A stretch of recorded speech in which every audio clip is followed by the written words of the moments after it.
didn't see nothing. Okay? Well, the other guy said, we didn't either. And there it was. The third day we were done. That was the deal. Finally, the guy in charge, he came out and he told us, he said the guy, I'm talking about the guy, he said, if you guys pay extra, we'll go 100 miles north, okay, where the bear is. Well, I said to myself, see, this is why I am. Why did they tell you that from the beginning? Huh? Why did they tell you that at the beginning? See, they're smart. They get you hungry. They get you all shook up. And they figured, he knew what he was doing. Because 100 miles north, there was bear. But I said no. I told my guy in charge of the hunt, I told him, tell the guide, I'm not paying extra. It was only a matter of $6 or $7 a piece, whatever it was. That wasn't the point. Well, he said to me, this guy that drove us up there in the van, he didn't have license. He just drove us up.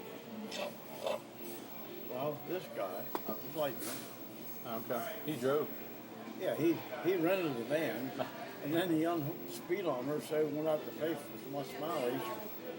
That's Clem, right? What did he do, Ian? Unhooked the speedometers because if you run a van like back then, they charge so much a mile. He unhooked You it, guys say, doing any dessert? I don't think so. Do you want some more soda? No, I'm just done. Okay. So he only put a couple miles on it. Anyway. Anyway, that's Clem. Well, up there, he said to me, he said, hey, the guy says you're only going to hunt the extra day. I said, no, I'm not for him. Clem says, well, you give me your gun and your license. Mm-hmm. I said, wait a minute. That's breaking the law. You go downtown and get your own license like I did. It only cost $20. Up in Canada. Oh, maybe they're up higher now. I said to him, I said, no, you go buy your own license. You don't get in line. But I'll give you my gun. Yeah. Okay, he said, you give me your gun. And then you Thanks hold a lot, guys. Yeah, thank you. Have a good night. Me too. He said, you hold the guys around. You know what I mean? Mm-hmm.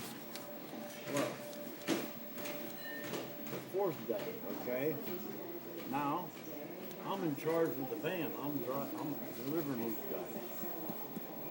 Well, guess how far apart we were? How far? 60 miles from here to Harrisburg. I stretched them guys out halfway to Harrisburg, different places. And then when I get to the last place, the last hunter, I stay there. And then 5 o'clock when it gets dark, you backtrack, You pick them all up. pick them up. Well, at the last guy, I dropped them off. See, the guy's with you. He's riding in the van. Mm-hmm. Well, when I dropped the last guy off, he got out of the van.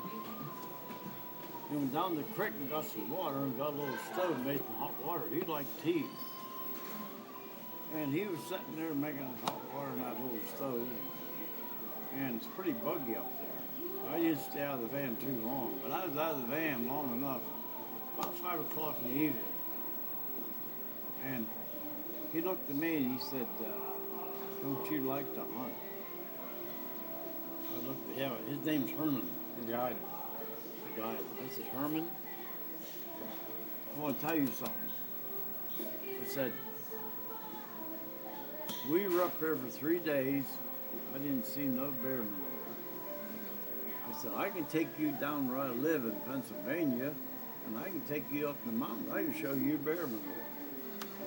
He didn't say another word. That was the end of it. Well, guess what? 5 o'clock. It's getting dark. Kaboom! Yeah. Guess what? He knew there was bear around because that last guy we set off, the first guy to pick up the backtrack, he got one. Wow. Guess what? 35-pound cub. Oh. He brought that thing out there carrying it like a dog. I said to Chuddy Zook, his name was Chuddy Zook. I said, Chuddy, why'd you shoot that cub? Well, it's a long story. He said, earlier in the day, the mother come out on the bait. But the mother ran back. And then the cubs would come out. And they'd run back. See, it's thick. Man, you can't see from here that bar. It's so thick. Because he cuts that shooting lane for you. Well, it is. Not very wide. Just wide enough to get the bull through, you might say. And he said, I sat there, watched them cubs and that mother. And I said, why'd you shoot the cub? Well, he said, it was getting almost dark, which I heard the shot. I heard the shot. And I said, well, why'd you shoot the cub? Well, he said, I knew I had to leave. It was time for me to leave, getting dark. So he said, we don't want to go back to Pennsylvania without a bear. So that's why I shot him. Are you allowed to shoot cubs? Yeah. What? Up there now, here you are too now. That's bad. Yeah. That's bad. Are you allowed to shoot a mom with cubs Mm-hmm. and just leave the cubs stranded? Yeah, people do it. That's so sad. I know it is. Wouldn't you feel awful? Yeah, that's not good. That'd be terrible. Anyway, he picked that thing up and brought it in the back of the van. Starts down the road, backtracking. It's dark now. When I get to the fourth guy, it's really dark. He's standing out. You're supposed to come out if it's dark, walk out the path to the road and wait. Patting on the road, on a dirt road, or a demonstrator. You're out in the back of the road. Anyway, picked that guy up. I said, no bear, no. Then I got to the third guy. Got to him. There he was. He was sitting on his. He brought his out earlier. He was just sitting on it waiting for us. Huh. Now that wasn't there. That was 150 pounds. Who was that? His name was Okay, when she called, she said she had 3 separate Ralph orders Kern. where you came from altogether. Yeah, that was his name. He had a farm right below Barton. Yeah. Anyway, then we come back, picked up the second guy. He didn't have anything.